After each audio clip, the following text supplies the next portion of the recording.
আমার নাম গৌরী চক্রবর্তী। আমি কলকাতায় মধ্যমগ্রামে থাকি। শিলিগুড়িতে আমার বোনের বাড়িতে এসেছি। অ্যাকচুয়ালি আমি তো ইয়ারলি একবার করে চেক আপ করাই, যেহেতু আমার দীর্ঘদিনের থাইরয়েড আছে, প্রেশার আছে। আমাকে ডাক্তারবাবু বলেছিল যে ক্যাটারেক্ট হচ্ছে। হ্যাঁ, তো কিন্তু মাসখানেক আগের থেকে যেন মনে হচ্ছে আমি একটু প্রবলেম হচ্ছে বেশি। আমি চোখের চশমাটা ক্লিন করতে গেছি দোকানে গিয়ে, ওরা একটু পরিষ্কার করে দিন তো।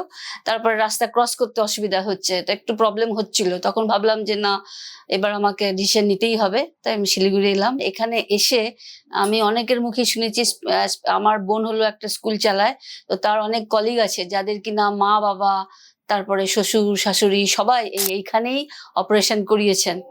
হ্যাঁ, তার জন্য এটার সম্বন্ধে অনেক শুনেছি। আমি এই জন্য কনভিন্স যে না, করলে এখানেই করাবো। তারপরে হলো আমার বোন, আমার ছেলে। ওরা বলেছে অর্নামেন্টস পড়ো না, যেটা বেস্ট হয় সেই লেন্সটা নেবে। ছেলেরও এই একই বক্তব্য।